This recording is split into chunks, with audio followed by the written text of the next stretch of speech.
ұйымдасқан қылмыстылық және сыбайластық жемқорлықтың қылмыстылықпен күресудің өзекті мәселелері пәнін мен Қазақ инновациялық гуманитарлық заң университетінің қылмыстық пәндер кафедрасының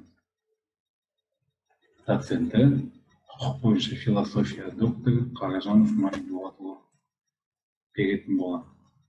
Сіздерде бүгінгі дәріс, бірінші дәрістеріміздің бірі. Дәріс барысында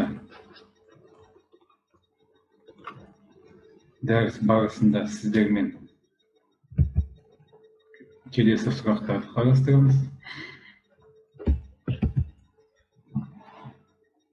Ұйымдасқан қылмыстықтың пайда болу алғышарттары, ұйымдасқан қылмыстықтың пайда болу алғышарттарымен танысу біздің мақсатымыз. Ұйымдасқан қылмыстықтың түсінігі, белгілері. Бірінші сұрақ: ұйымдасқан қылмыстықтың пайда болуының экономикалық және қылмыстық алғышарттары.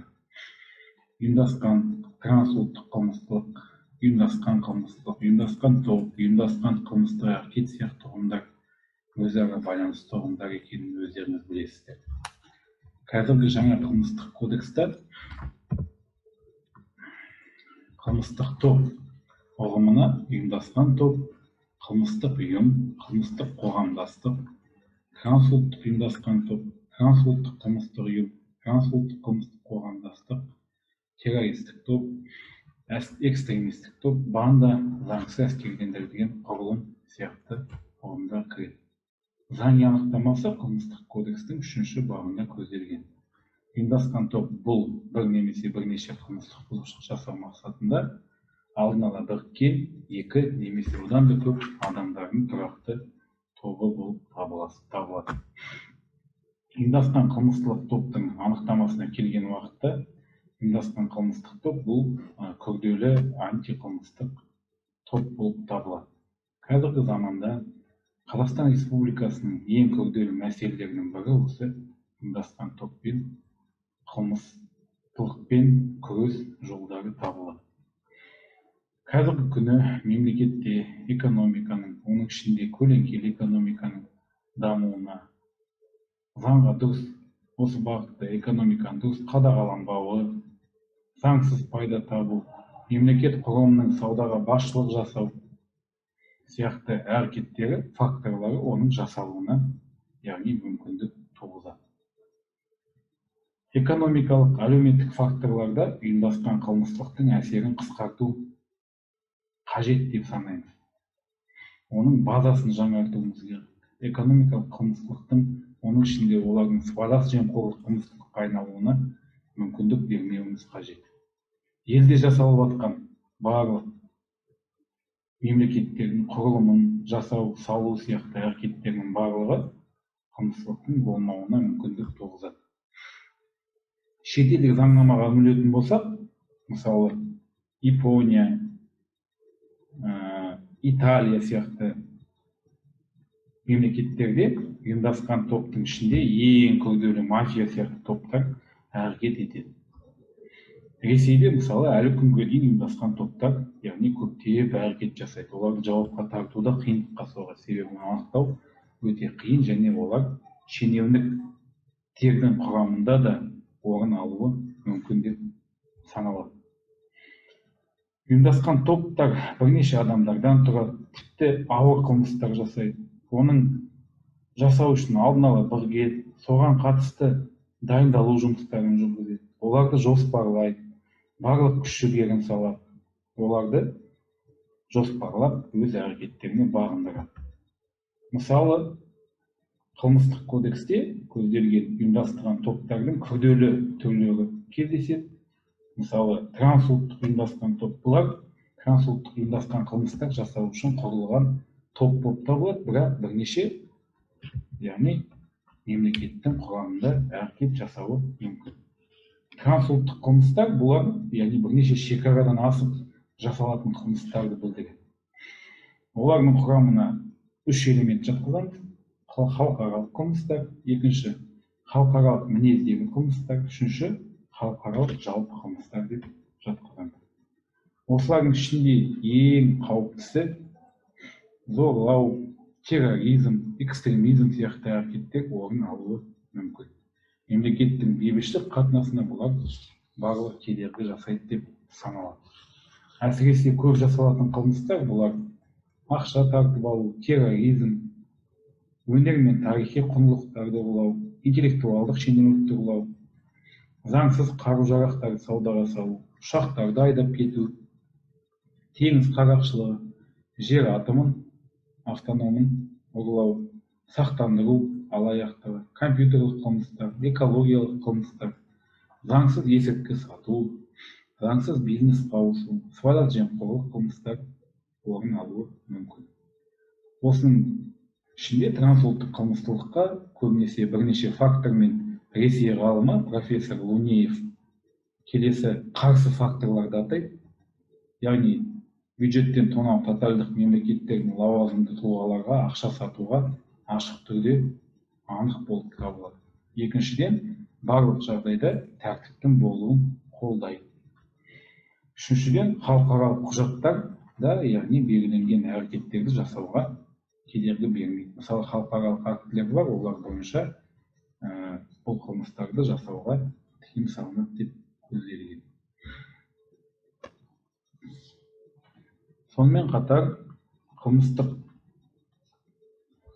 ұйымдасқан топтардан басқа, оның қауіпті түрлері бар. Қылмыстық ұйымдасқан қауымдастық, қылмыстық ұйымдасқан құрылым сияқты. Қылмыстық қауымдастық термині қылмыстықта басқа мәнге ие болып табылады. Себебі мұнда бірнеше топ, қылмыстық топ мүшелері біріккен топ ретінде қарастырылуы мүмкін. Ауыр және аса ауыр қылмыстар жасауы мүмкін деп есептеледі. Себебі трансұлттық қоғамдастық бұл екі не одан да көп трансұлттық қылмыстық ұйым бірлестігі. Трансұлттық қылмыстық ұйым бұл екі және одан да көп мемлекеттің не бір мемлекеттің аумағында іс-әрекет жасауды ұйымдастыру немесе оның орындалуына басқа да мемлекеттің аумағында басқару кезінде сол сияқты басқа мемлекеттің азаматтары қатысқан кезде бір немесе бірнеше қылмыстық бұзушылық жасау мақсатын көздейтін қылмыстық ұйым болып табылады. Трансұлттық ұйымдасқан топ екі және одан да көп мемлекеттің не бір мемлекеттің аумағында іс-әрекет жасауды ұйымдастыру немесе оның орындалуына басқа мемлекеттің аумағында басқару кезінде сол сияқты басқару мемлекеттің қатысқан кезде бір немесе бірнеше қылмыстық бұзушылық жасау мақсатында құрылған ұйымдастық топ болып танылады. Қылмыстық қауымдастық жасаған қылмыстар ауыр және аса ауыр қылмыстарды қамтиды. Сондықтан бұны жүйе ретінде қарастыру қылмыстық заңнама үшін, ғылым үшін осы ұйымдасқан топтардың ұғымын жүйесін ашу өте маңызды, қажетті тақырыптардың бірі болып есептеледі. Себебі мұның құрамында бірнеше әрекеттер, яғни көбінесе мемлекеттік ұйымдардың қатысуы, орын алуы мүмкін болып табылады. Барлығы, яғни экономиканың дамуына кедергі келтіреді біріншіден. Екіншіден, елдің дамуын тежейді және қоғамға, яғни мемлекетке деген сенімін жоқ қылады. Екінші сұраққа көшеміз. Екінші сұрағымыз бізде тікелей осы ұйымдасқан топ ұйымдарына қатысты болып табылады. Ұйымдасқан қылмыстық топтың пайда болуының экономикалық және қылмыстық алғышарттары. Ұйымдасқан топ жоспарланған, алдын ала ойластырылған, әдейі қасақана жасалатын қылмыс. Мұндай қылмысты жеке адам да, топ та жасауы мүмкін. Неге? Себебі топта бірнеше адам болғандықтан, топ мүшесі болғандықтан бұл қылмыс ұйымдасқан қылмыс болып қала береді. Шешім қабылдау кезеңінде қылмыс жасаудың жоспары ойластырылады. Егер қылмысты бірнеше адам жасайтын болса, алдын ала олардың нақты рөлдері, сыбайластары бөлінеді. Қылмыстың объектісі іздестіріледі, қылмыс құралы, қажетті қару-жарақ, қылмыс орны сияқты жағдайлар, яғни толық жасалады деп танылады.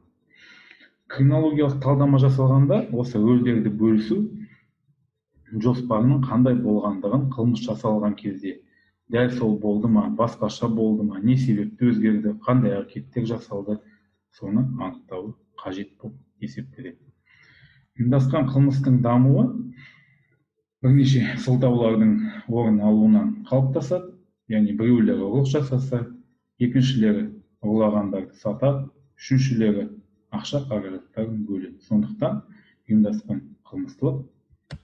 ұйымдасқан топпен жасалатын қылмыстар қатарына жатады. Сондықтан оның қалыптасуына жағдай туғызады.